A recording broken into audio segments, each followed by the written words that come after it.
Hai, Assalamualaikum dan salam sejahtera. Bertemu lagi di channel Emery's Kitchen.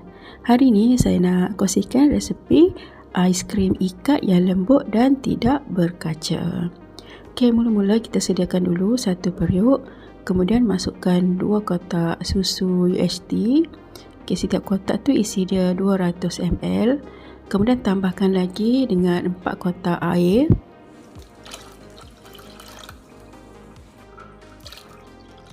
Seterusnya boleh masukkan setengah tin susu pekat manis, ataupun kalau nak manis boleh lebihkan susu ataupun tambahkan gula.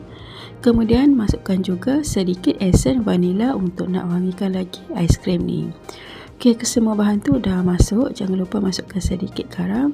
Okey, kita kacau rata sehingga semuanya sebati. Kemudian masak dengan api yang sederhana besar. Okey, sambil tu kena sentiasa kacau untuk nak elakkan susu tu berketul. Tips nak elakkan aiskrim ni jadi berkaca, okey, kita masukkan 3 sudu besar tepung jagung. Tepung jagung ni kita bancuh dengan sedikit air. Okey, bila dah sebati tu bolehlah masukkan ke dalam bancuhan susu tadi dan masak lagi. Okey, bila susu ni dah pun mula mendidih, okey, barulah tutup api dan sejukkan dulu. Sementara tunggu bancuhan susu tadi tu sejuk, okey, bolehlah kita sediakan plastik aiskrim dan juga filling dia. Boleh je letak apa-apa filling dalam tu. Boleh letak filling coklat coki-coki, Oreo ataupun filling buah-buahan. Masukkan 1/3 daripada coklat tadi tu, kemudian kita ratakan dengan scraper. Okey, nak bentuk corak yang zebra pun boleh. Okey, dah siap dah satu. Teruskan lagi sehingga semua plastik aiskrim tu terisi dengan filling.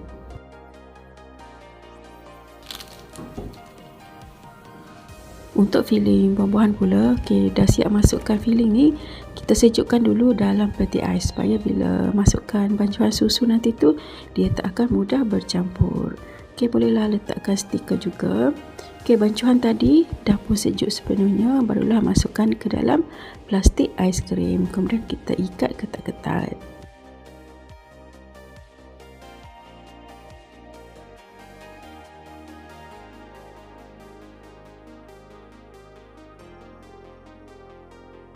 Okey, dah siap dah ikat aiskrim ni. Kemudian kita sejukkan dulu dalam peti ais lebih kurang 8 jam ataupun semalaman. Okey, ni dia aiskrim tadi dah pun beku sepenuhnya. Okey, saya nak cuba satu.